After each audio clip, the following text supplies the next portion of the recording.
dice que creced en la gracia y en el conocimiento de Dios, de Jehová. Y esto Él nos lo manda porque Él siempre quiere lo mejor para nosotros, ¿sí?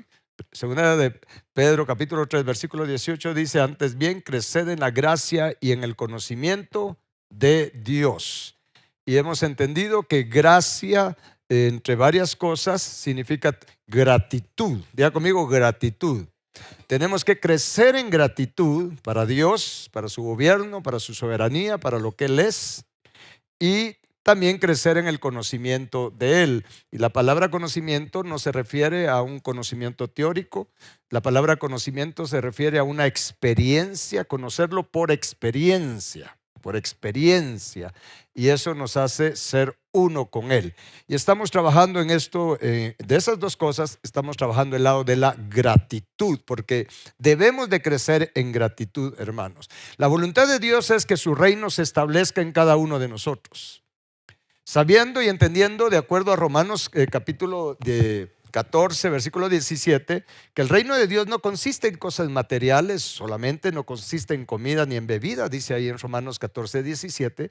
El reino de Dios consiste en justicia y en paz y gozo que da el Espíritu Santo. Es algo que viene de arriba. Es una paz que sobrepasa todo entendimiento, no es una paz humana. Es una paz divina, es un gozo que viene de arriba, es un gozo divino. El gozo divino lo mantenemos pase lo que pase en nuestra vida. Y si algo necesitamos es el reino de Dios establecido en nosotros, entrar a esa dimensión de vida, a ese reino de gracia, a ese reino de favor de Dios, ese reino de gratitud a través que se establezca en nuestro corazón. Amén. Y es por eso que tenemos que trabajar para poder crecer en esta gratitud. Sin embargo, para crecer en gratitud tenemos que ser liberados y sanados de toda la ingratitud que hay en nuestro corazón. ¿Me escuchó? Sí. Porque tenemos que crecer en gratitud. Pero el asunto es, o el problema es que nosotros tenemos mucha ingratitud en nuestro corazón, y la ingratitud tenemos que ponerle mucha atención en nuestra vida, en nuestro corazón espiritual, porque la ingratitud es algo que nos impide entrar a esa dimensión de vida del reino de Dios. La ingratitud es lo que nos impide que podamos tener una vida llena de bendición, como es el deseo de nuestro Padre para cada uno de nosotros, sus hijos. Sí.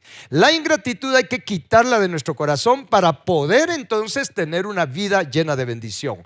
¿Alguien quiere tener toda la plenitud de bendición que Dios nuestro Padre tiene para nosotros, que de hecho ya nos concedió, porque Él ya nos bendijo con toda bendición espiritual en los lugares celestiales?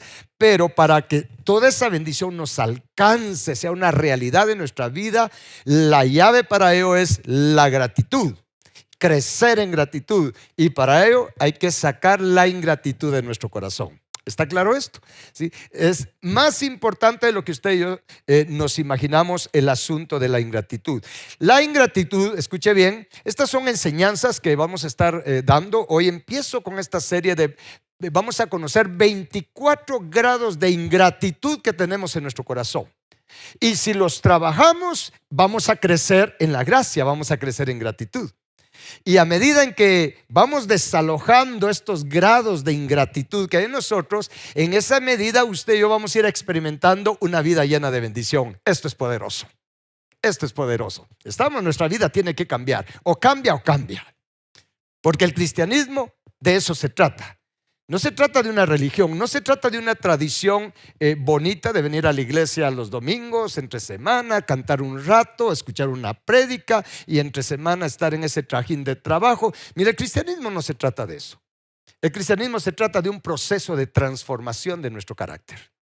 Se trata de una renovación de nuestra mente. De eso se trata el cristianismo. Si no experimentamos transformación o renovación de nuestra mente, o es lo mismo decir que el carácter de Cristo se forme en nosotros, si no experimentamos eso, solamente tenemos una bonita tradición religiosa, evangélica, pero tradición religiosa. ¿Estamos? Muy bien. Así es que, hermanos, la ingratitud en nuestro corazón se manifiesta de dos maneras. La primera, se manifiesta internamente escuche bien lo que le voy a decir, la ingratitud se manifiesta internamente a través de ídolos, imágenes, dioses falsos que tenemos nosotros en nuestro corazón, de pensamientos y de sentimientos ingratos. O sea, la ingratitud por dentro nos hace formar ídolos. Diga conmigo, ídolos. ¿Sí? Y eso es lo que vamos a conocer. Esos ídolos, le cuento, tenemos 24 ídolos en nuestro corazón. Esos son los 24 grados de ingratitud, porque esos ídolos nos hacen ser ingratos para con Dios, para con su gobierno, su soberanía. Vale la pena conocer estos ídolos que hay en nuestro corazón para derribarlos, desarraigarlos de nuestro corazón, y de esa manera vamos a crecer en gratitud. ¿Sí? En la palabra de Dios, en el Antiguo Testamento, aparecen nombres de muchos dioses, ídolos falsos. Y nosotros, el problema es que la Escritura no la escudriñamos, no la hacemos vida, y vemos los nombres de estos ídolos ahí en el Antiguo Testamento, y hasta decimos: qué bárbaro el pueblo de Israel, qué bárbaro los cananeos, qué bárbaras estas naciones que adoraron esos ídolos. Pero le cuento que todos esos ídolos que aparecen allí están allí porque Dios quiere que entendamos que estos ídolos están en nuestro corazón. Y eso es lo que nos hace ser como somos. ¿Y cómo somos? Somos ingratos para con Dios. Y alguien dirá: no, ahí va a ver. Caras vemos, ídolos no sabemos. Esto es poderoso. Mire, no hay nada como conocer la verdad, y la verdad nos hace libres. Sí, vamos a conocer la verdad, la condición de nuestro corazón. Entonces la ingratitud se manifiesta internamente a través de, en nuestra imaginación, construir estos ídolos, imágenes falsas, estos dioses falsos. Que son pensamientos, son sentimientos que se levantan dentro de nosotros, de ingratitud para con el gobierno y la soberanía de Dios. Y también la ingratitud se manifiesta externamente, o estos ídolos se manifiestan externamente a través de actitudes, a través de palabras o expresiones ingratas que tenemos para con Dios. Lo que pasa es que cuando no tenemos despiertos o abiertos nuestros sentidos espirituales, o no tenemos nuestra conciencia bien despierta, hermanos, o nuestro espíritu despierto, no nos percatamos cuántas palabras, actitudes, reacciones tenemos de ingratitud para con Dios.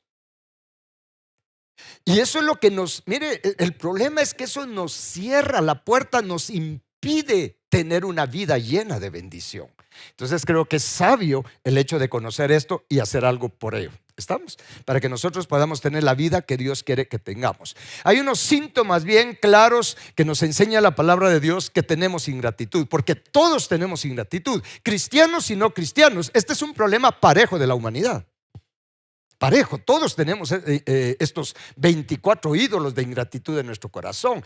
Y algunos de los síntomas, a lo mejor usted se identifica con uno de estos síntomas que tenemos, son la murmuración, las quejas, estarse quejando por todo, la depresión. Dice: tengo depre, tiene depre. ¿Sabe qué es eso? Es ingratitud, son ídolos que se están manifestando.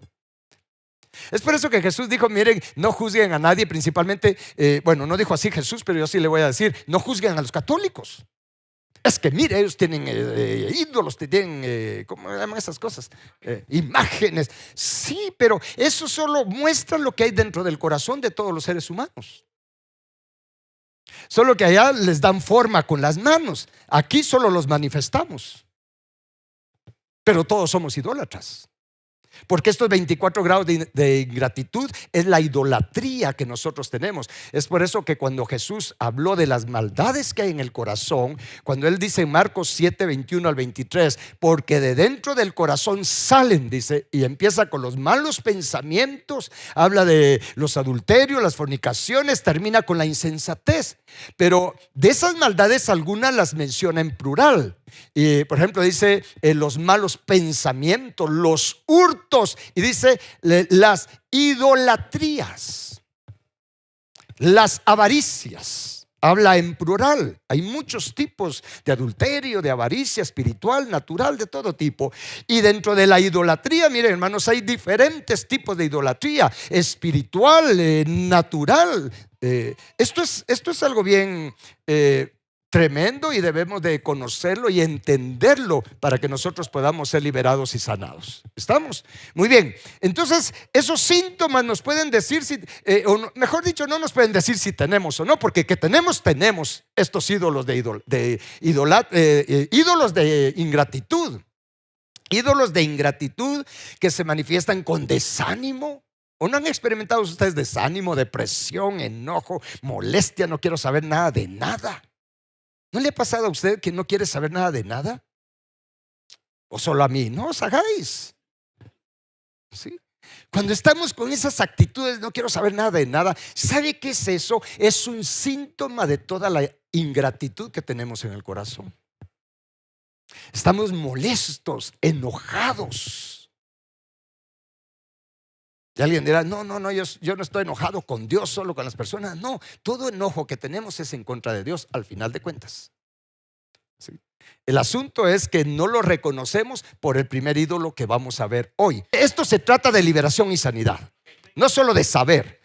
El solo saber me ayuda en algo, pero no me lleva lejos a menos que yo trabaje en accionar con lo que Dios me enseña. No es que tanto sé, es que hago con lo que sé. No se trata de saber la Biblia de memoria, ¿sí? No es que tanto sé, es que hago con lo que sé. ¿De acuerdo? Muy bien. Así es que la ingratitud de nuestro corazón, como mencioné, esa ingratitud hacia la soberanía, al gobierno de Dios. Diga conmigo: soberanía, gobierno de Dios. Porque todo, al final de cuentas, es en contra de esa soberanía, de ese gobierno de Dios, de ese derecho de Dios de decidir lo que quiera para nosotros, porque Él es nuestro dueño legítimo. ¿Estamos? Entonces, esa ingratitud genera 24 ídolos, construye 24 ídolos, y vamos a ver el primero. ¿De acuerdo? Vamos con este primer ídolo. Acompáñenme a 1 Samuel capítulo 15, por favor. 1 Samuel capítulo 15, versículo 23. Cuando lo tenga me dice. Vamos a leerlo en voz alta. ¿De acuerdo? 1 Samuel 15, 23. Dice: porque como pecado de adivinación es la rebelión, y como que ídolos e idolatría la obstinación. Mira qué tremendo esto. Sí. Hay que tener mucho cuidado con la rebelión, no es el tema ahorita, pero el que tiene rebelión, el que se rebela contra sus autoridades, comete pecado de adivinación. Y el que está en adivinación está del otro lado. Está del lado del bando enemigo, de enemigos de Dios. Muy bien, entonces, pero dice como ídolos e idolatría la obstinación. Interesantemente, esta palabra ídolos, ¿sí? Esta palabra ídolos es una palabra hebrea, aven, que significa afanarse en vano. Eso significa esa palabra ídolos, ¿sí? La palabra aven en hebreo, que significa afanarse en vano, significa terquedad, significa obstinación. Es por eso que dice como ídolos, idolatría, la obstinación. La obstinación es el primer ídolo ingrato en nuestro corazón.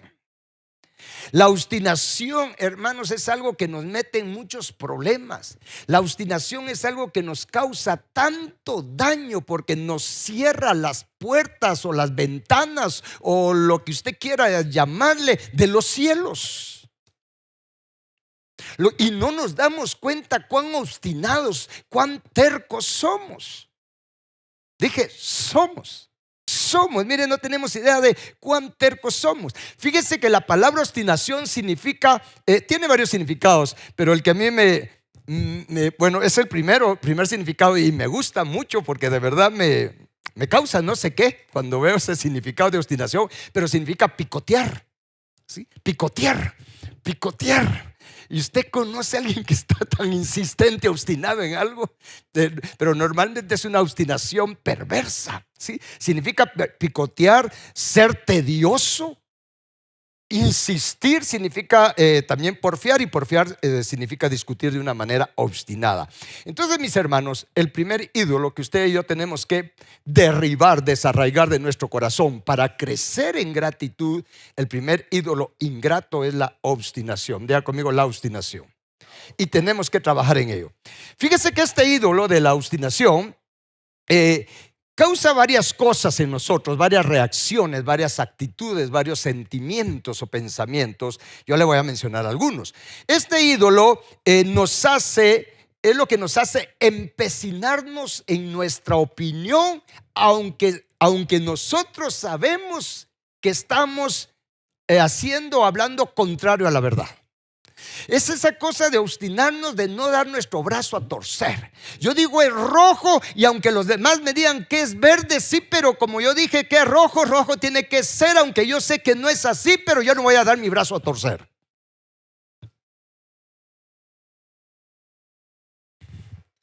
Yo sé que tengo que perdonar, pero no, yo voy a esperar que me pida perdón. Yo no voy a dar mi brazo a torcer.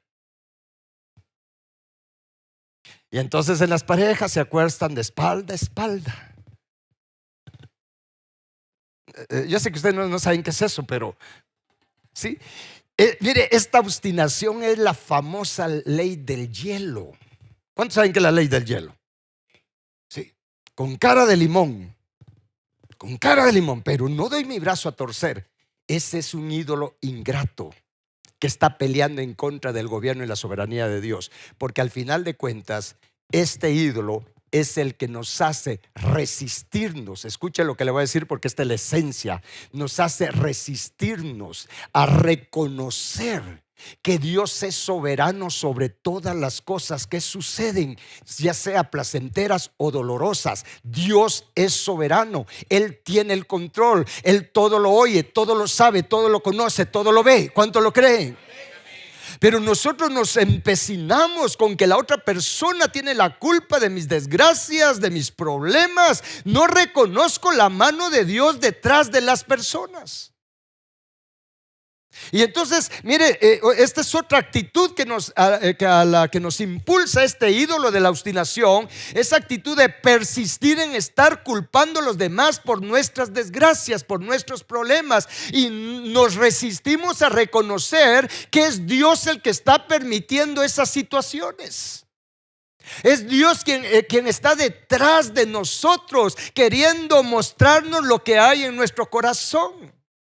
Y más cuando usted tiene el deseo, porque imagínese, ya como cristiano usted tiene el deseo de conocer a Dios. Padre, yo quiero ser como tú, yo quiero tener un corazón como tú, un corazón perdonador. Y Dios se agrada tanto de esa oración suya y le dice: claro, hijo, yo te voy a ayudar a que tengas un corazón perdonador como el mío. Y entonces le envía a otra persona a que nos apache el callo correcto, y entonces nos ofuscamos y nos enojamos. Y Dios, ¿por qué permites esto? Pero me estás diciendo que quieres tener un corazón perdonador y te estoy dando la oportunidad de practicar. ¿Le hace sentido esto? Pero este ídolo ingrato de la obstinación nos impide, escuche cómo se lo digo, nos impide reconocer quién es la causa, el origen de las situaciones. Es Dios detrás de todo. Y alguien dirá: no, pero es que viera que fue el diablo el que se me vino encima. Sí, pero Dios le dio permiso. ¿O recuerdan el caso de Job? Sí. Job era un hombre de Dios, era un hombre apartado de mal, tenía una estatura espiritual que usted y yo no tenemos todavía. Sin embargo, Dios lo quería llevar al nivel más alto al que usted podemos llegar, al nivel del carácter de los 144,000 del monte santo de Dios. Es un número simbólico que habla de carácter. Y hablando de estos 144,000 que está en Apocalipsis capítulo 14 versículo 1, solo se lo menciono. Hablando de estos 144,000, dice que tienen el nombre del Padre y del Hijo escrito en la frente. Tienen un sello en su frente que dice: santidad a Jehová. Y tienen un canto, y ese canto es un canto tan especial que dice: tienen un canto que los demás cristianos, que los demás hijos de Dios no pueden cantar. ¿Y cuál es ese canto? Es el canto de gratitud, el cantar de los cantares, el canto de amor, el canto de la esposa del Cordero. Son personas que crecieron en la gracia, en gratitud hasta el último nivel y llegaron a tener un corazón como el Padre. Usted y yo tenemos que llegar a ese nivel. Alguien dirá, pero es que eso está difícil. Sí, para nosotros es difícil, pero lo bueno es que lo que es difícil para nosotros, para Dios sí es posible. Y todo lo podemos en Cristo porque Él nos fortalece. Amén. Entonces, mis hermanos, nosotros tenemos que reconocer que Dios es el que está detrás de todo. En el caso que les mencionaba de Job, él pasó unas situaciones bien difíciles, se le vinieron todos los males juntos. Porque Dios le dijo, Job, me amas y yo te amo, así es que te tengo que traer hasta acá. Así es que aguantala pues, ahí va la depuración. Y al principio Job sí reconoció que Dios era la causa. Ya después, cuando empezaron a salir esos ídolos, Job se desbalanceó. Tanto que en un momento, mire, si lo vemos de esta manera, del libro de Job, de los 40 y pico capítulos, como 35 Job se la pasó quejando. Sí, manifestándose esos ídolos de ingratitud, hasta que Dios lo fue liberando y Dios lo fue sanando y Dios lo fue confrontando, hasta que de repente esos ídolos empezaron a caer. Y fue cuando Job dijo, oh Dios, de a oídas te había oído, pero ahora mis ojos te ven. Ahora sé que tú eres el que está detrás de todo esto. Te alabo y te doy gracias, Dios. Y entonces Dios le dio el doble de todo lo que tenía. Sí me estoy dando a entender con esto, hermanos, porque esto es poderoso. Entonces, este ídolo de la obstinación es lo que nos hace ser tercos, resistir, repito, la soberanía, el gobierno de Dios. El primer paso para crecer en gratitud es reconocer que Dios es soberano, que Él está sobre todas las cosas.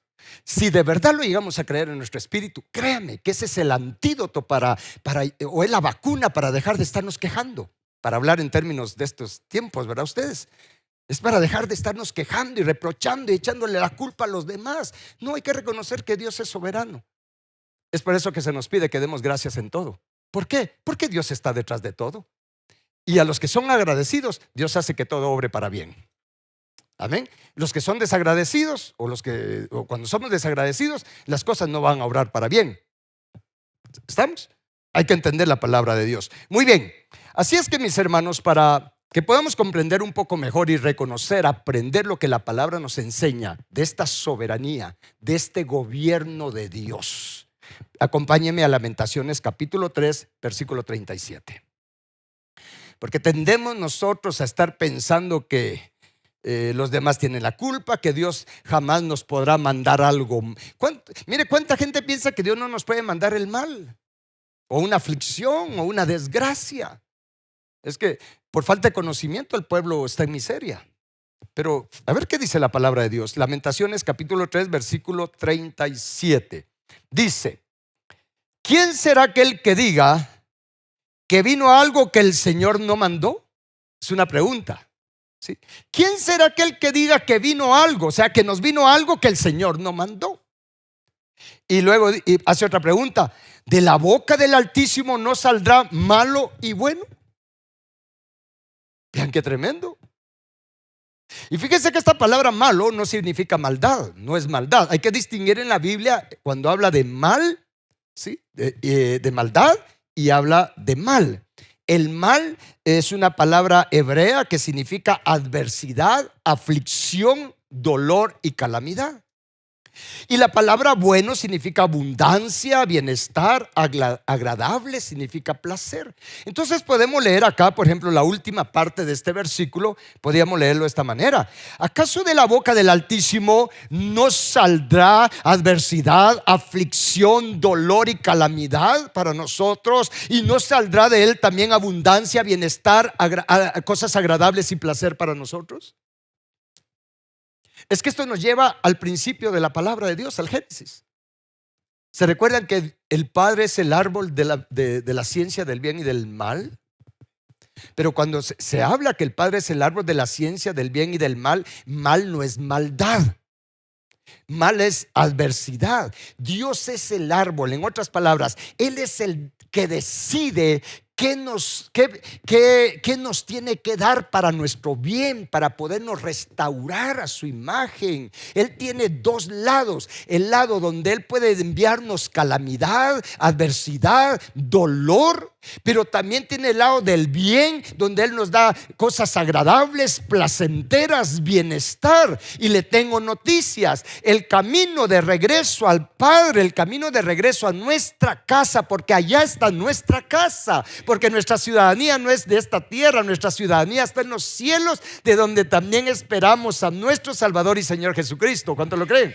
Entonces, el camino de regreso al Padre es un camino de valles y de montes, ¿sí? De bajadas y subidas. En los valles experimentamos el mal, el dolor, la calamidad, hermanos, la aflicción, y es para formarnos. Y también nos sube, como Él es muy balanceado con nosotros, nos tiene una dieta bien balanceada, hermanos, y entonces nos saca luego a los montes donde todo es agradable, todo es placentero, hermanos, todo es bienestar. Y qué bueno, hay que darle gloria a Dios, pero hay que saber, hay que ser entendidos que luego de ese monte viene otra bajadita, otra vez a otro valle de sombra de muerte. ¿Por qué? Porque es en ese valle donde usted va a adquirir el aroma del lirio de los valles, que es Cristo Jesús. Y en los montes usted adquiere la naturaleza, el aroma de la rosa de Sarón, que es Cristo Jesús también. ¿Está claro esto? Amén. Entonces, mis hermanos, la pregunta dice: ¿acaso no de Dios vienen las dos cosas? Bueno, veamos también qué dijo Job en el capítulo 2. Por favor, acompáñenme a Job capítulo 2, versículo 10. Aquí es cuando Job estaba en lo peor, hermanos, de la prueba. Era cuando se le habían muerto los hijos, se le había terminado todo lo material, tenía enfermedad, tenía una sarna horrorosa, tenía coronavirus. Mire, ¿qué no tenía Job en ese tiempo? Y entonces, cuando Job estaba en esa situación, viene su esposita amada y le dice: mira, Job, ya maldice a tu Dios y muérete. Usted no tiene una esposa así, ¿verdad, los casados? En esa situación difícil, dolorosa, de las pérdidas más grandes que ha experimentado un hombre, el dolor, la muerte de sus hijos. Y todavía aquí Job dice: ¿qué? ¿Recibiremos de Dios el bien y no vamos a recibir de Él también el mal? Y dice: en todo esto no pecó Job con sus labios, con sus palabras. Miren qué poderoso. Aquí Job todavía estaba en un juicio sano, porque después lo siguieron apachando y empezaron a salir los ídolos. Pero aquí todavía no pecó, dice. Pero mire, es que acá es una revelación tremenda. Aquí nos enseña que de Dios viene el bien y de Dios viene el mal, porque Él es el árbol de la ciencia del bien y del mal. Y más nos vale creerlo en nuestro espíritu, porque eso nos va a dar liberación y sanidad. Y conoceremos la verdad y la verdad nos hará libres. Amén. Y uno puede decir: bueno, pero es que ¿y Dios nos puede enviar entonces calamidades, aflicciones? Sí, Él nos puede enviar todo eso. Y es por eso que en Deuteronomio 4:39, acompáñeme por favor, se nos anima, se nos exhorta a hacer algo que, por favor, empecemos a hacerlo desde hoy. Diga conmigo: desde hoy. Deuteronomio 4:39 dice: aprende pues, ¿cuándo? Dice: aprende. Diga conmigo: tengo que aprender. ¿Y cuándo tengo que empezar a aprender? Hoy. O sea, hay que desmenuzar los versículos. Dice: aprende pues hoy. ¿Por qué hoy? Porque es urgente. No hay tiempo que perder. ¿Y qué tengo que aprender hoy? Dice: y reflexiona en tu corazón. ¿Qué cosa? Que Jehová es Dios arriba en el cielo y abajo en la tierra, y no hay otro. En otras palabras, Él es Dios arriba, Él es Dios abajo, Él gobierna arriba, Él gobierna abajo, Él tiene el control de todas las cosas, arriba, abajo, en cualquier lugar. Él es soberano, Él reina por siempre y para siempre. Nada está fuera de su control. Y nos dice, mira, aprende pues hoy, reflexiona, medita en tu corazón. De una vez reconoce que Dios es el soberano sobre todas las cosas. Él es la causa, Él es la fuente, Él es el origen de todo lo que nos viene, sea el mal o sea el bien. Él tiene el control. Estamos en sus manos y de sus manos nada ni nadie nos podrá arrebatar, mis hermanos. ¿Estamos? Sí, pero es que el diablo, sí que es Satanás. Sí, pero Dios es Dios arriba en los cielos y abajo en la tierra y en todo lugar. ¿Está claro? De hecho, ¿quién fue el que le causó todo el mal a Job? Fue Satanás. Pero aprenda, Satanás le tenía que pedir permiso a Dios para hacerlo. Es más, Dios fue el que incitó a Satanás y le dijo: Satanás, ¿no has visto a mi siervo Job ahí en presencia de Dios? Mira cómo es de bien portadito, mira cómo me ama, cómo quiere servirme. Pero como mira, es que Dios es Dios, Dios sabía que Satanás sí se iba a poner enojado. Así, déjame tocarlo y vas a ver si no blasfema en tu cara. Y Dios le dice: adelante, adelante. Porque eso era lo que quería Dios. ¿Saben qué es Satanás? Y aunque se enoje y aunque le duela, Satanás, eres el chucho ovejero de Dios. Para que cuando nos estamos saliendo, Dios le dice a Satanás: te doy permiso. Y viene Satanás y nos muerde. Y ahí vamos para adentro otra vez. Señor, ayúdame, ayúdame, ayúdame. O no. No os hagáis. ¿Estamos? ¿O no? Bueno, entonces, mis hermanos, Dios nos ama. Somos sus hijos. ¿Cuántos están alegres que son hijos de Dios?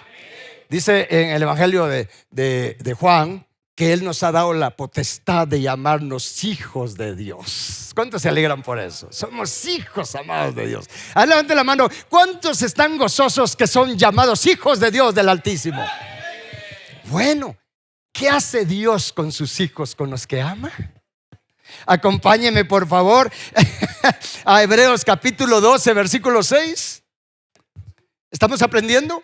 Estamos trabajando solo el primer ídolo, el primer grado de ingratitud. Faltan 23. Pero esto es poderoso. Mira, tenemos mucho que hacer. Hoy sí hay trabajo que hacer, ¿verdad, hermanos? De orar, y vamos a aprender qué hacer para ser liberados de estos ídolos que hay en nuestro corazón. Y en Hebreos capítulo 12, versículo 6 dice: porque el Señor al que ama, ¿qué hace? Disciplina. Y lee en voz alta lo otro: y azota a todo el que recibe por hijo. ¿Cuántos están contentos de ser hijos de Dios? Al que Él toma por hijo, lo disciplina porque los ama, nos ama, pero también nos azota. Él es el origen, Él es la causa de todo. La palabra disciplina significa castigar, significa corregir, significa enseñar. ¿Estamos?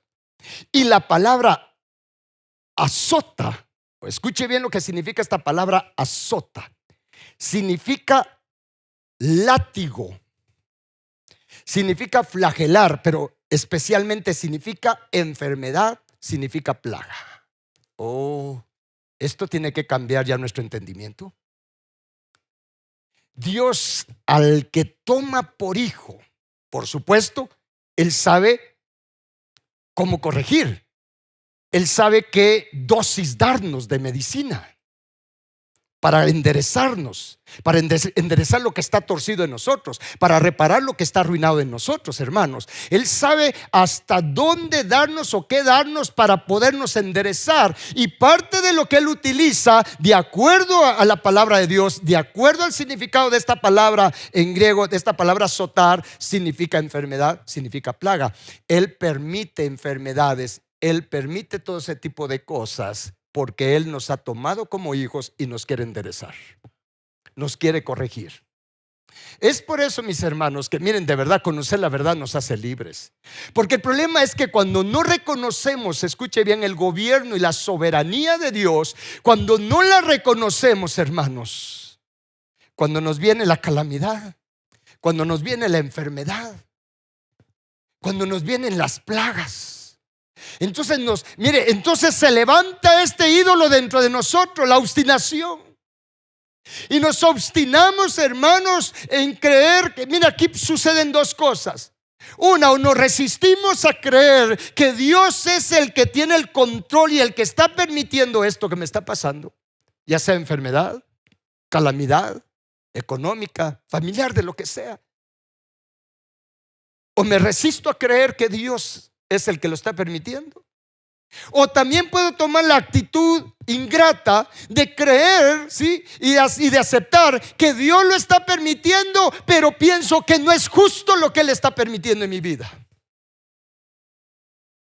En ambos lados, hermanos, en los dos casos es este ídolo, de este Dios falso, de la obstinación, de la terquedad, lo que se está levantando dentro de mí y me hace tener actitudes, expresiones ingratas para con Dios, quejándome, murmurando, incluso hasta deseando no vivir, deseando tirar todo a la basura, queriendo no saber nada de nada. ¿Por qué Dios está permitiendo esto en mi vida? ¿Por qué Dios esto? No es justo lo que me están haciendo, no es justo lo que me está pasando. Esa es, hermanos, la manifestación de este ídolo de ingratitud que se llama obstinación. Pero conociendo la verdad, que Dios es el que permite las cosas y que Él no tiene mal propósito para nosotros, sino Él lo que quiere es nuestro bien. Dios lo que quiere, miren mis hermanos, nos ama tanto que Dios no nos quiere dejar como estamos. Dios nos ama tanto que no nos quiere dejar con esta naturaleza pecaminosa por la eternidad. Dios nos ama tanto que Él está dispuesto a hacer lo que sea necesario en nosotros. Cualquier tipo de cirugía en nuestro corazón. Él quiere circuncidar, cortar en nuestro corazón estos ídolos de ingratitud, esta obstinación, porque Él quiere que nos parezcamos a Él. Nos ama tanto que Él quiere, mire hermanos, Él quiere mostrar a su creación que nosotros somos como Él. ¿Está escuchando? Ese es el amor del Creador. No tenemos ningún mérito para ello. Miren mis hermanos, nosotros no merecemos que Dios permita todas estas cosas en nuestra vida. No lo merecemos en el sentido que no merecemos ser restaurados a su imagen. No tenemos ningún mérito para que Él nos dé la oportunidad de ser santos como Él es santo. Es su misericordia, es su gracia, es su amor hacia nosotros. Que mire, si Él no escatimó ni a su propio Hijo unigénito para enviarlo a salvarnos, ¿cuánto más no hará Él lo que sea necesario para restaurarnos y que tengamos un corazón, una mente, una voluntad, un espíritu como el de Él? Que seamos uno con Él. Y cuando lo entendemos, este ídolo ya no tiene que sostenerse en nosotros.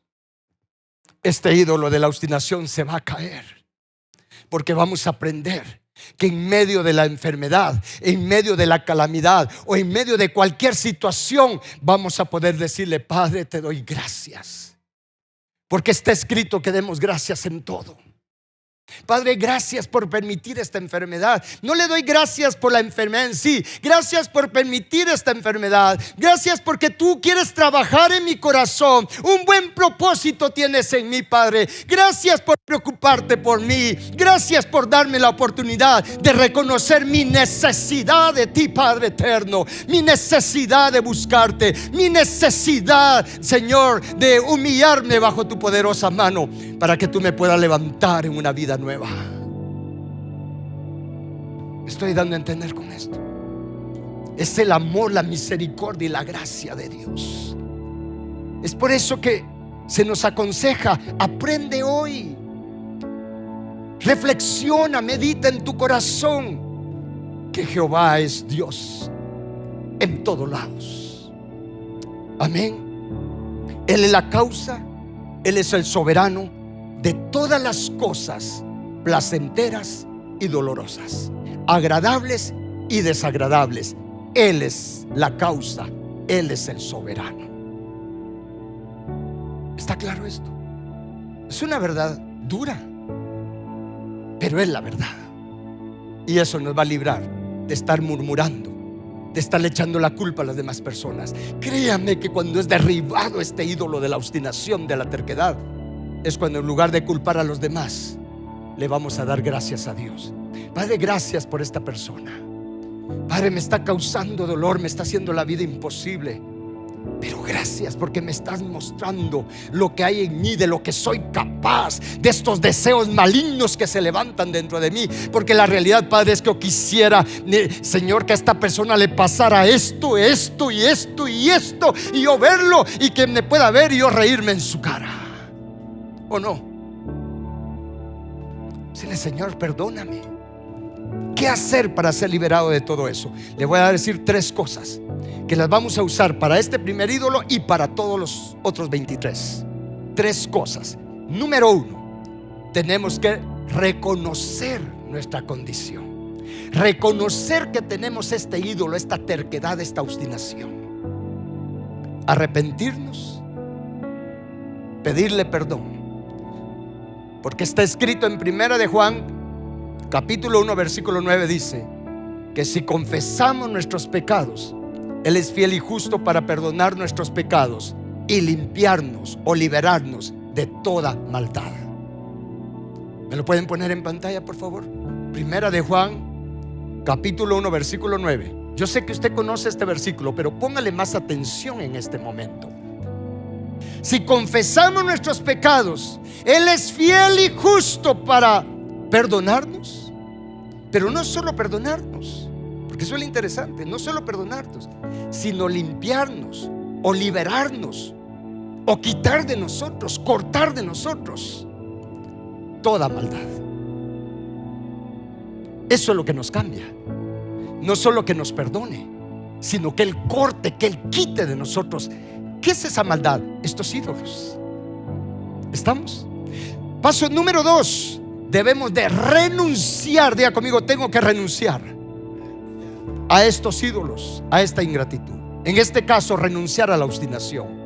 ¿Por qué renunciar? Porque en Tito capítulo 2 versículo 12 dice que nosotros tenemos que renunciar a la impiedad. Dice: renunciando a la impiedad. Tito capítulo 2 versículo 12 dice, enseñándonos que renunciando a la impiedad y a los deseos mundanos, dice vivamos en este siglo sobria, justa y piadosamente, aguardando la esperanza bienaventurada y la manifestación gloriosa de nuestro gran Dios y Salvador Jesucristo. Diga conmigo: tengo que renunciar. ¿Cómo lo hago? Así de simple. Después de pedir perdón, de confesar, de reconocer mi condición y decirle: Padre bendito, yo renuncio a toda obstinación y a toda terquedad que hay en mi corazón, y la desecho de mi corazón. Todo ídolo, toda imagen falsa de obstinación, de terquedad que hay en mi corazón, yo renuncio a esto y lo desecho de mi corazón. ¿Y sabe algo? Esta actitud, el hablar esto, el renunciar, y mejor así, si en voz alta, y entre más alto grita el diablo, más alto grite usted, pero a solas, no va a asustar a nadie más. Mire, estas palabras son como una piedra, como una roca que viene a golpear el ídolo de la obstinación y lo empieza a derribar. Y entre más renunciemos, más golpeamos este ídolo en nuestro corazón, y más pronto va a caer hasta que seamos libres de la obstinación. Y es la manera en que crecemos en gratitud. Y paso número 3, agradecerle a Dios. Empiece a practicar: Padre, gracias te doy. Gracias, Padre, por mostrarme lo que hay en mi corazón. Padre, gracias por lo que estás permitiendo en mi vida. Padre, gracias porque tú tienes el control de todas las cosas. Decirle: Padre, te doy gracias. Mire, no importa la situación en la que usted se encuentre. Puede ser que ahorita estés en una situación económica horrible. Puede ser que tengas problemas de enfermedad, problemas de relación en tu matrimonio, en tu familia, en tus negocios, problemas en tu trabajo. Sea lo que sea que estés experimentando de dolor, de aflicción, de calamidad, tú puedas decirle: Padre, te doy gracias, porque a pesar de todo lo que estoy pasando, yo sé que estoy en tus manos. Por tu palabra sé que me amas, y que al que tú tomas por hijo, como me amas, tú me corriges, tú me disciplinas. Padre, gracias, porque aunque estoy en un valle de sombra de muerte, incluso aunque no te veo, aunque no te siento, yo no voy a tener miedo alguno. ¿Por qué? Porque yo sé que tú estás conmigo. Esa era la actitud de David. Por eso Dios dijo: he hallado un hombre conforme a mi corazón. Padre, aunque esté en un valle de sombra de muerte, yo no temeré. ¿Y por qué? Porque yo sé que estás conmigo. Y tu vara, dice, o sea, tu disciplina, tu corrección y tu callado, Padre, no me van a desanimar, no me van a desalentar. Antes bien, me infunden ánimo, aliento, porque yo sé que estás trabajando mi naturaleza pecadora, para que yo tenga tu naturaleza divina, la vida eterna, tu naturaleza divina eternamente. Gracias, Padre. Póngase de pie, le vamos a agradecer a Dios. Padre bendito, muchas gracias por hablarnos en esta hora. Padre, gracias, gracias porque tu palabra es verdad. Padre, gracias porque hoy entendemos que tú eres soberano sobre todas las cosas, que nada sucede sin que tú lo permitas. Padre, ayúdanos a creerlo en nuestro espíritu. Pidámosle a Dios, pídale a Dios: Padre, ayúdame a creerlo en mi espíritu, que no quede solamente en mi mente. Padre, que esta verdad penetre mi espíritu, para que yo crea de veras que tú eres soberano, que tú gobiernas sobre todas las cosas, que tú reinas por siempre. Padre, ayúdame a creer que nada viene a mi vida sin que tú lo permitas, sin que tú tengas el control. Padre, gracias porque estás trabajando para liberarme y sanarme de toda terquedad, de toda obstinación que hay en mi corazón, porque tú quieres que tu reino se establezca en mí, Padre. Padre eterno, gracias. Gracias porque soy tu hijo. Gracias porque soy tu hijo, Padre celestial, bendito Dios. Gracias, vamos, dígale: gracias porque soy tu hijo. Gracias, Padre eterno, por trabajar en mí. Gracias por lo que has permitido. Gracias por lo que estás permitiendo. Y gracias por lo que permitirás, porque todo obrará para mi bien. Ahora entiendo que todo obrará para mi bien, Padre eterno. Ahora mis ojos te ven, Padre. Ahora te reconoceré en todos mis caminos, como está escrito. Reconócelo, reconócelo en todos tus caminos. Reconoce que Él está detrás de toda situación. Reconoce que Él es el que tiene el control de toda situación. Reconócelo. Abba, Padre eterno, perdónanos, Padre, perdónanos, libéranos, sánanos. Y diga conmigo: Señor, yo renuncio a toda obstinación. Yo renuncio y desecho de mi corazón toda terquedad, toda obstinación, todo ídolo de ingratitud. Yo lo desecho de mi corazón, Señor nuestro, y proclamo que tú eres Jehová Dios, Jehová Elohim, arriba en los cielos, abajo en la tierra y en todo lugar. Y no hay Jehová Elohim fuera de ti. Tú eres el creador y el dueño legítimo de todo lo que existe. Tú eres, Señor, el que tiene la potestad de decidir qué viene a mi vida, porque estoy en tus manos. Soy tu hijo. Gracias, Padre, por adoptarme como tu hijo. Levantemos nuestras manos al Señor un momento.